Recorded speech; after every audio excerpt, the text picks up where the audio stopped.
వైసీపీకి విజయసాయిరెడ్డి గారు రాజీనామా చేశారు. ఇక రాజకీయాల నుంచి తప్పుకుంటున్నట్టుగా ప్రకటించారు. రైట్? ఒకసారి చూడండి. నేనుంటా. నాకు Yes. నాకు ఐడియా లేదు. హా. నిజమైంటే కొంత ఆశ్చర్యకరమే. ఓకే. జస్ట్ ఇప్పుడే ఎందుకంటే మనకొచ్చింది. మీరు చెక్ చేయొచ్చు సార్. ఒకసారి పర్వాలేదు, నేను లైన్‌లో ఉంటాను. ఒకసారి చెక్ చేయండి. నిజంగానే విజయసాయిరెడ్డి గారు వైసీపీని వీడారా అనేది ఒకరు చెప్పంటే రాజకీయాలలో ఒక ప్రకంపన సృష్టించే వార్త. ఎందుకంటే జగన్మోహన్ రెడ్డి గారు వెనకాల ఉన్నప్పటికీ విజయసాయిరెడ్డి గారు లేని వైసీపీని చూడగలమా? ఊహించుకోగలమా? అది పెద్ద విషయం కాదు. అది పెద్ద విషయం కాదు. ఓకే. ఇంకా కంప్లీట్ గా రాజకీయాల నుంచి తప్పుకుంటున్నట్టుగా కూడా వార్త వస్తుంది. మీరు చెక్ చేయండి సార్, పర్వాలేదు. నేను నో ప్రాబ్లం. అది మీరు చెప్పింది కరెక్టే. అన్నిట్లో వస్తుంది. ఏమైంటుందంటారు? అంటే ఆయన ఇప్పటివరకు ఆయన ప్రకటించింది అధికారికంగా ఏంటంటే, ఒకటి, నేను రాజీనామా చేస్తున్నాను, రాజకీయాల నుంచి తప్పుకుంటాను, నేను ఏ రాజకీయ పార్టీలో చేరేది లేదు అనేది ఇప్పటివరకు ఆయన బహిరంగ ప్రకటించినటువంటి విషయం. అయితే ఇది కొంత ఆశ్చర్యమే. ఎందుకంటే విజయసాయిరెడ్డి గారు పార్టీ పెట్టినప్పటి నుంచి ఈ రోజు వరకు వైఎస్ఆర్ కాంగ్రెస్ పార్టీలో క్రియాశీలకంగా వ్యవహరించారు. జగన్మోహన్ రెడ్డి గారితో పాటు జైలుకు వెళ్ళినటువంటి పరిస్థితి.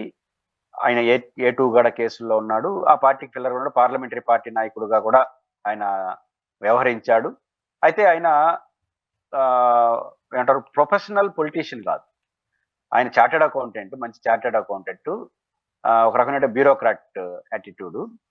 అక్కడి నుంచి ఆయన డైరెక్ట్ గా దేనికి వచ్చాడు, రాజకీయాల్లోకి వచ్చినాడు. రాజశేఖర రెడ్డి గారు ఉన్నప్పుడు టీటీడీ బోర్డు మెంబర్ కూడా ఉన్నారు తిరుమల తిరుపతి దేవస్థానంలో. వాళ్ళ కుటుంబానికి నమ్మకమైన ఆడిటర్ గానే ఉన్నాడు ఆయన. కాబట్టి వర్తమాన రాజకీయాల్లో వైసీపీలో 2 కోణాలు ఉంటాయి. ఆయన ఎవరికో భయపడి వెళ్ళాడని మాత్రం నేను అనుకోను. మరి ఏ కారణం తెలియడం ఇంకా 1-2 రోజుల్లో తేలుతుంది. అయితే వైసీపీలో ఒక ట్వీట్ చేశారు, ఇప్పుడు మనం చూడొచ్చు.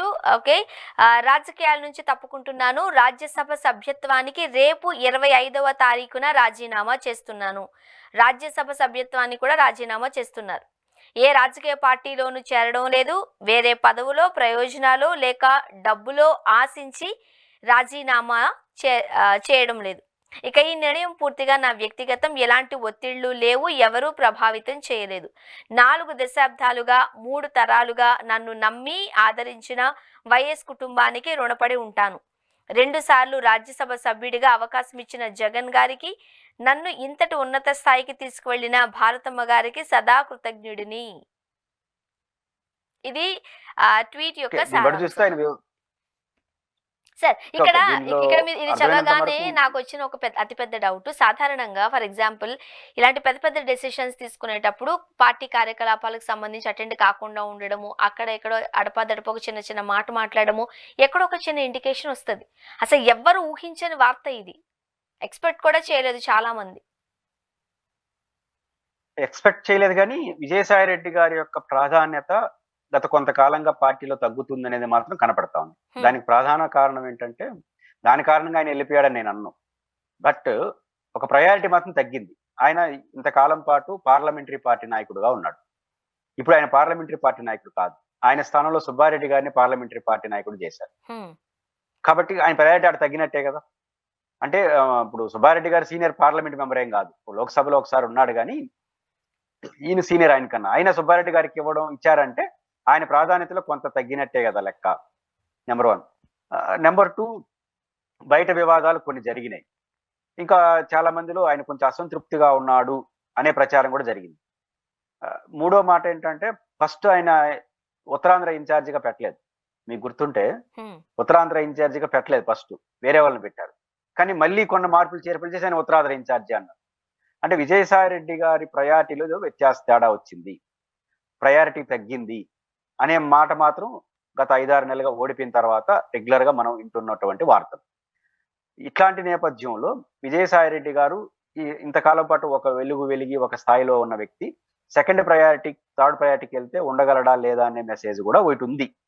అయితే ఆయన ఇప్పుడు గతంలో ఒకసారి చంద్రబాబు నాయుడు గారు వాళ్ళు కలిసి మాట్లాడుకున్నప్పుడు, మీకు గుర్తుంటే వాళ్ళు చనిపోయినప్పుడు వెళ్ళి మాట్లాడిన సీన్లను చూసినప్పుడు ఏదో మాట్లాడుకున్నారని చెప్పేసి. కాబట్టి విజయసాయిరెడ్డి గారు కుట్రలు కుతంత్రాలు చేస్తారని ఈ దశలో నేను అనుకోను.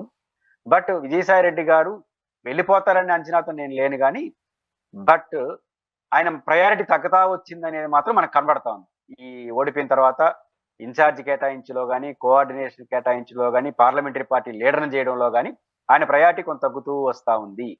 అంటే ఆయన ప్రయారిటీలో తేడా వచ్చిందనేది మాత్రం వస్తుంది. ఇది కొంచెం ఇన్‌కన్వీనియన్స్ ఆయనకి అయి ఉండొచ్చు. అంటే తేడా వస్తుంది అనేది మాత్రం మనకు అర్థమవుతాంది. ఆ తేడా ఇంత దూరం వెళ్తుందా లేదా అనేది మనం ఎవరు ఊహించలేదు. ఆయన ఇంత దూరం వెళ్ళాడు. అయితే ఆయన రెండో ప్రకటనలో కూడా చేశాడు. అదేంటంటే, నేను ఏ డబ్బు ఒక చర్చ జరిగింది. వీళ్ళు అవును. రాజీనామా చేయించడం, మళ్ళీ ఎలక్షన్ జరిగితే ఎవరు గెలుస్తారు? తెలుగుదేశం వాళ్ళు గెలుస్తారు. ఇప్పుడు మన జరిగింది కదా రాష్ట్రంలో. మూడు వీళ్ళు రాజీనామా చేస్తారు వైసీపీ వాళ్ళు.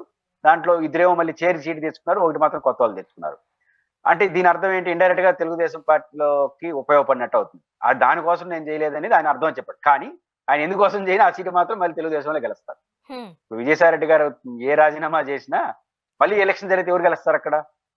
నిస్సందేహంగా ఎవరు గెలుస్తారు? ఇంకా బహుశా ఇంకా నాకు తెలిసి 4 ఇయర్స్ దాకా ఉందనుకుంటా ఆయనకి. మంచి టైం ఉంది. కాబట్టి ఎవరన్నా ఇంకొకరు తెలుగుదేశంలో పోతారు ఆ స్థానంలోకి.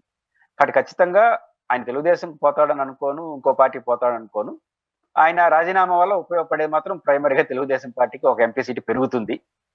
అంటే మన ఉద్దేశం ఏదైనా కావచ్చు. జరిగే పరిణామం మాత్రం అదే. బట్ విజయసాయి రెడ్డి గారు వెళ్ళిపోవడం ద్వారా వైసీపీకి ఏదో అయిపోతుంది అనేది మాత్రం వట్టి భ్రమ. ఎందుకంటే వైసీపీ అంటే జగన్, జగన్ అంటే వైసీపీ. కానీ జగన్ మీద విశ్వాసం ఉన్న రోజులు, జగన్మోహన్ రెడ్డి గారి నాయకత్వం పట్ల విశ్వాసం ఉన్న రోజులు, వైసీపీలో ఎవరున్నా ఎవరో లేకపోయినా వైసీపీ ప్రస్థానం కొనసాగుతుంది. ఎందుకు అంటే వైసీపీ లెజెండరీ లీడర్ గా జగన్నే చూస్తారు. జగన్ చుట్టూనే వైసీపీ ఉంది. జగన్ వేరు, వైసీపీ వేరు కాదు. అందుకే చాలా మంది దాన్ని ప్రైవేట్ లిమిటెడ్ కంపెనీ కూడా అంటారు. కావచ్చు, విమర్శలు ఉండొచ్చు.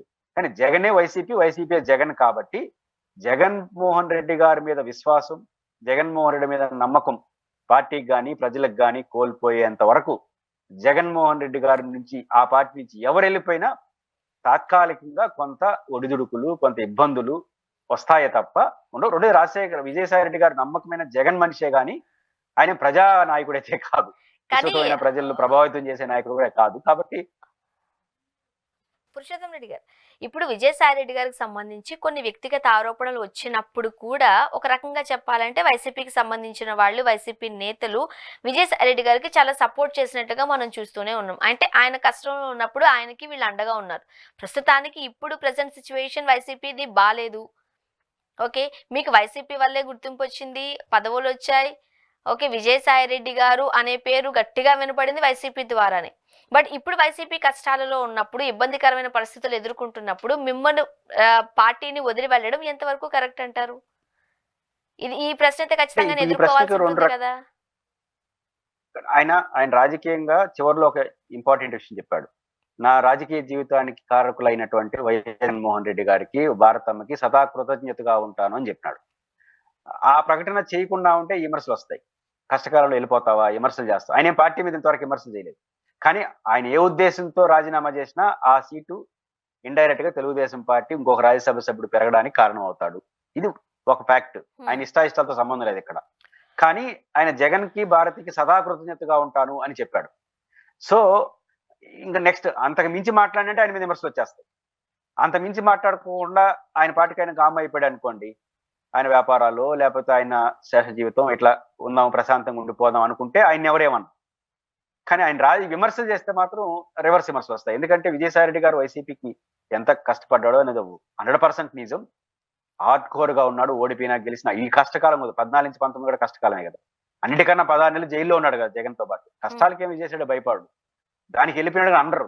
కానీ విమర్శలు చేస్తే మాత్రం వైసీపీ మీద ఆయన చెడ్డ పేరు తెచ్చుకుంటాడు. ఎందుకంటే ఒక సాధారణ ఆడిటర్ గా ఉన్న వ్యక్తి ఆయన ఎంత సేవ చేసినా, ఎన్ని విమర్శలు వచ్చినా 2 సార్లు రాజ్యసభ ఇచ్చి, ఉత్తరాంధ్ర ఇన్ఛార్జి ఇచ్చి ఆయన ప్రయారిటీ ఆయనకి ఇచ్చారు. ఆయనకన్నా ఇంకొకరు ప్రయారిటీ ఇచ్చుంటే దట్ ఈస్ డిఫరెంట్ ఇష్యూ. కానీ విజయసాయి రెడ్డి గారు ఈ ట్వీట్ కి ఈ రోజు ప్రకటించిన అంతవరకే ఆయన పరిమితం అయితే ఉభయతారకంగా ఉంటుంది.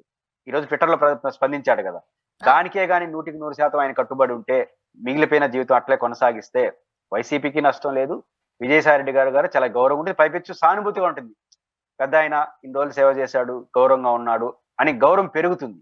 కానీ విమర్శలు చేస్తే మాత్రం విజయసాయి రెడ్డి గారు ఇబ్బంది పడతారు, వైసీపీ కూడా కొన్ని రోజుల పాటు ఇబ్బంది పడితే అల్టిమేట్ గా వైఎస్ఆర్ కాంగ్రెస్ పార్టీకి ఎవరు వెళ్ళినా ఎక్సెప్ట్ జగన్మోహన్ రెడ్డి గారి మీద ప్రజలకి విశ్వాసం, కార్యకర్తల నమ్మకం, ఈ 2 పాయింట్లు ఉన్నంత వరకు ఎవరు వెళ్ళినా వైసీపీకి ఏమీ కాదు. కొంతకాలం పాటు కొంచెం ఒడిదుడుకులు ఎదుర్కొంటారు. దాన్ని ఆ సత్తా వైసీపీకి ఉంటుంది. మరి విజయసాయి రెడ్డి కూడా ఈ ప్రకటనకే పరిమితం అయితే, నాకు కూడా వ్యక్తిగత పరిచయమే, మంచి వ్యక్తే. బట్ ఆయన ఈ ట్విట్టర్కే పరిమితం అయిపోతే మాత్రం చాలా హుందాగా, గౌరవప్రదంగా 2 రోజులు అడవుడు ఉంటుంది, బాగా అయిపోతుంది. కానీ అంతకు మించి నోరు జారితే మాత్రం ఇద్దరికి నష్టం. మీరు అన్నట్టుగా అంటే ఒకవేళ నిజంగానే విజయసాయి రెడ్డి గారు ప్రయారిటీ వైసీపీలో తగ్గుతుంది కాబట్టి తనంతట తానుగా కాస్త తప్పుకోవడం మంచిది అనే అభిప్రాయం కలిగి ఉన్నారు అని అనుకుంటే అంటే ఎటువంటి లీకులు కూడా లేవు. అసలు విజయసాయి రెడ్డి గారు ఇలాంటి డెసిషన్ తీసుకుంటారని కూడా సన్నిహితంగా ఉన్న మీ దగ్గర కూడా ఆ ఉప్పు అందలేదు, మా వరకు అసలుకే రాలేదు. బట్ ఈ డ్రాస్టిక్ చేంజ్ తీసుకోవడానికి అసలు ఏంటా అనేది ప్రస్తుతానికి అందరూ ఎదురు చూస్తున్నారు. అసలు ఏమై ఉంటది అని. అంటే ఒకటి ఆయన బాగా క్రష్ అవుతున్నాడు, అంటే ఒత్తిడి ఉంది. కొంత మీరు చెప్పిన ప్రయారిటీ తగ్గింది కూడా కొంత ప్రభావితం చేసి ఉండవచ్చు. టాప్ ప్రయారిటీ తగ్గితే ఎవరికైనా కొంచెం ఇబ్బంది ఉంటుంది. రెండో అంశం, విమర్శలు బయట నుంచి వచ్చే ఆయనకి ఎప్పుడు భయపడదు. ఈ టైమర్స్ ఎప్పుడు చూసినాడు. కానీ కారణాలు ఏమైనా ఆయన కేసులకు భయపడేవాడు. కేసులు ఇప్పుడు ఏం లేవు. జగన్మోహన్ రెడ్డి గారు పెట్టిన సిబిఐ కేసులు ఆయనకు ఉండదు. అదేం కాదు. ఎందుకేం కాదంటే బేసిక్ గా ఆ కేసులు ఏం కావాలో నాకు తెలుసు. కానీ అంతమించి కేసులు ఆయనకి లేవు. కాబట్టి విజయసాయి రెడ్డి కేసులు భయపడేవాడు కాదు. బహుశా తన ప్రాధాన్యత తగ్గినప్పుడు అలాగని ప్రశ్నించే పరిస్థితి కూడా ఉండదు జగన్. ఎందుకంటే ఇప్పుడు నాకు ప్రయారిటీ తగ్గింది అంటే ఇన్ని రోజుల పాటు ఇప్పుడు సుబ్బారెడ్డి గారైనా, విజయసాయి రెడ్డి గారైనా, సజ్జల రామకృష్ణ అందరూ ఈక్వలే కదా, ఒకే పాత్ర పోషించారు కదా. మరి ఇన్ని రోజులు నీకు పాత్ర ఇచ్చినప్పుడు వీళ్ళకి ఇలేదు కదా, ఇప్పుడు ఇస్తారు నీకేంటి అని అంటారు కదా. కాబట్టి విజయసాయి రెడ్డి కూడా ఒక సంక్లిష్టమైన పరిస్థితి. ప్రయారిటీ తగ్గిందని బాధ ఉంటుంది. క్వశ్చన్ చేద్దామా అంటే ఇన్ని రోజులు ఏం ప్రయారిటీ లేదా అని ఉంటుంది. ఇప్పుడు ఈ ఎపిసోడ్ నుంచి జగన్మోహన్ రెడ్డి గారు నేర్చుకోవాల్సిన పాఠం మాత్రం ఒకటే పాఠం ఏంటంటే, ఒకటి జగన్మోహన్ రెడ్డి గారు విజయసాయి రెడ్డి గారికి ప్రయారిటీ ఇవ్వచ్చు, సుబ్బారెడ్డి గారికి ప్రయారిటీ ఇవ్వచ్చు, రామకృష్ణారెడ్డి గారికి ప్రయారిటీ ఇవ్వచ్చు, ఇంకొకరి ప్రయారిటీ ఇవ్వచ్చు. కానీ వాళ్ళే అనే భావన ఏదైతే వైసీపీలో ఉందో అది మాత్రం ఆయన తగ్గించుకోవాలి. సార్ నాకు జగనే అన్ని సార్, ఇప్పుడు నిజంగానే విజయసాయి రెడ్డి గారు జగన్మోహన్ రెడ్డి గారికి ఈ విషయాన్ని చెప్పున్నారు అనుకోవచ్చా, లేకపోతే అసలు ఎవరికి ఎలాంటి ఇన్ఫర్మేషన్ లేకుండా డైరెక్ట్ గా రిజైన్ చేసేసారా? ఒకవేళ చెప్పున్నా సరే జగన్మోహన్ రెడ్డి గారు ఆపలేదా? అంటే ఒకటి ఉంది, జగన్మోహన్ రెడ్డి గారిలో ఉన్న స్వభావం ఏంటంటే ఒక మొండితనం. ఉండేవాళ్ళు నా వాళ్ళు, పోయేవాళ్ళు నా వాళ్ళు కాదు. ఇది ఆయన స్టైల్. అయితే విజయసాయి రెడ్డి గారు నేను వెళ్ళిపోతున్నాన్న మాట అయితే చెప్పుండడు. మిగతా అసంతృప్తి అంతా చెప్పుంటాడు. వెళ్ళిపోతున్నాను చెప్పి ఖచ్చితంగా ఆపేసి ఉంటాడు. వద్దన్నా వద్దు అంటాడు. ఇంకొక మాట ఏదైనా ప్రయారిటీ అవుతాడు, చేస్తాడు, ఆయన కన్విన్స్ చేస్తాడు. కానీ ఆ గీత దాటి వెళ్ళిపోయే ప్రకటన చేసినప్పుడు ఇంకా మాట్లాడు. నాకు తెలిసి ట్విట్టర్లో పెట్టి ఇంకా మాట్లాడు. ఇంకా ఆయన స్టాండ్ ఏంటి మీరు అడిగినారంటే, విలేకరుగా జగన్ ని ఉండేవాళ్ళు నా వాళ్ళు, పోయేవాళ్ళు నాకు సంబంధం లేదనేస్తాడు. కాబట్టి ఇది జగన్ గారి స్టైల్. అదే ధైర్యం, అదే బలహీనత. కాబట్టి విజయసాయి రెడ్డి గారు రాజీనామా చేసి వెళ్ళిపోతాను, నాకు ఈ పని, ఈ మార్పు చేయకపోతే అని చెప్పి అయితే ఉండడు. చెప్పుంటే ఎట్లా ఒకటి కన్విన్స్ చేస్తుంటాడు జగన్. ఎవరిని వదులుకోడు, చెప్తే వదులుకోడు. కానీ వెళ్ళిపోయి గీత దాటి వెళ్ళిపోయాడంటే మళ్ళీ పట్టించుకోడు. అది ఆయనకు ఉన్నటువంటి స్వభావం. అదే ఇంతకుముందు నేను ప్రస్తావించినట్టు, ఇప్పుడు విజయసాయి రెడ్డి గారు పార్టీ నుంచి వెళ్తున్నాడు, ఏమైపోతుంది ఇంక వైసీపీ. బాలినేని శ్రీనివాసరెడ్డి గారు వెళ్తున్నాడు, ఏమైపోతుంది వైసీపీ అనే చర్చ ఎందుకు నడుస్తా ఉంది అంటే, జగన్ అంటే ఈ 4-5 అనే భావన ఉంది. అది కాదు. జగన్ అంటే లక్షలాది మంది కార్యకర్తలు, కోట్లాది మంది నిన్న ఓట్లేసే ఓటర్లు, ఇదే ఆయన ఒరిజినల్ సైన్యం. కాబట్టి జగన్మోహన్ రెడ్డి గారు ఎప్పటికైనా, విజయసాయి రెడ్డి గారు ఏ ప్రస్తావన చేయలేదు, విమర్శ చేయలేదు, దాని జోలికి నేను వెళ్ళను. పార్టీని డెమోక్రటిక్ గా నడపాలి. పార్టీని డెమోక్రటిక్ గా నడపడం అంటే అర్థం తెలుగుదేశం అని, ప్రజాస్వామ్యం అని కాదు. ప్రజలు కూడా అనుకోవాలి, వైసీపీ అంటే ఒక విజయసాయి రెడ్డి గారు, ఒక రామకృష్ణారెడ్డి గారు, ఒక సుబ్బారెడ్డి గారు, సమ్ XYZ 4 పేర్లు వినపడకూడదు. తెలుగుదేశం పార్టీ అంటే కొన్ని 100 పేర్లు వినిపిస్తుంది. కానీ డెసిషన్ తీసుకునేది ఎవరండి? లోకేష్ గారే. అప్పుడు చంద్రబాబు గారు, ఇప్పుడు లోకేష్ గారే. కానీ డెసిషన్ తీసుకునే ముందు కొన్ని 100 పేర్లు వినిపిస్తుంటారు. వాళ్ళందరితో మాట్లాడతారు. వాళ్ళు ఫైనల్ డెసిషన్ మాత్రం తన మనసులో వేస్తారు. కానీ వైఎస్ఆర్ కాంగ్రెస్ పార్టీలో జగన్ ఎవరితో మాట్లాడతారంటే విజయసాయి రెడ్డి గారితో మాట్లాడతారు, రామకృష్ణారెడ్డి మాత్రం అంటాడు. దీంట్లో ఏ ఒక్కరు వెళ్ళిపోయినా ఏమనుకుంటారు? ఇంకా అయిపోయింది వైసీపీ అనుకుంటారు. కాబట్టి ఇప్పటికైనా ప్రజల దృష్టిలో వైసీపీ ఒక ప్రైవేట్ లిమిటెడ్ కంపెనీ కాదు, ఇది పబ్లిక్ లిమిటెడ్ కంపెనీ. ప్రజలందరూ భాగస్వామ్యం ఉంది. జగన్మోహన్ రెడ్డి గారు 4 కాదు 40 మందితో మాట్లాడతాడు అనే భావన వస్తే ఇట్లా ఇప్పుడు ఏమంటుంది? ఇప్పుడు ఉదాహరణకు ఒక జిల్లా ఇన్ఛార్జ్ అనుకోండి, మిమ్మల్ని తీసి నన్ను పెడితే ఇంకో జిల్లా ఇస్తాను అనుకుంటారు.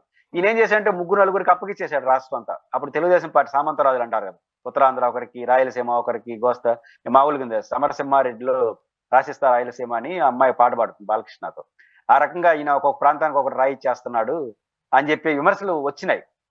కాబట్టి ఏమవుతుంది, ఇప్పుడు ఒకరు పోయినాడు ఇంకేమైపోతుందో వైసీపీ అనిపిస్తారు. కానీ వీళ్ళ పాత్ర ఏమి ఉండదు మళ్ళీ. మొత్తం జగన్ నామస్మరణే. కాబట్టి జగన్మోహన్ రెడ్డి గారు, విజయసాయి రెడ్డి గారు ఇబ్బందులు పెట్టినా పెట్టకపోయినా విజయసాయి రెడ్డి గారు రాజీనామా చేయడం ద్వారా ఇంత చర్చ నడుస్తుందంటే ఆయన సీనియారిటీ మాత్రమే కాదు, ఒక నలుగురు ఐదుగురే పార్టీ అంటే జగన్‌కి ఆస్థాన విద్వాంసులు, ఈలే కర్త కర్మ క్రియ అంటే దాంట్లో ఒకరు పోయినా కూడా ఇంకా అయిపోయింది వైసీపీ అంటారు. కాబట్టి ఇప్పటికైనా జగన్మోహన్ రెడ్డి గారు తన పార్టీని డెమోక్రటిక్ గా నడపాలి. డెమోక్రటిక్ గా నడుపుతున్నట్టు 40 మంది పేర్లు వినపడాలి సమాజానికి. ఎస్. కేవలం ఇద్దరు ముగ్గురు పేర్లు వినపడితే ఇట్లే ఉంటుంది. చేద్దాం సార్, ఏం జరగబోతుందో. థ్యాంక్ యూ సో మచ్ అండి, మీ అభిప్రాయాలు మాతో పంచుకున్నారు. Thank you very much.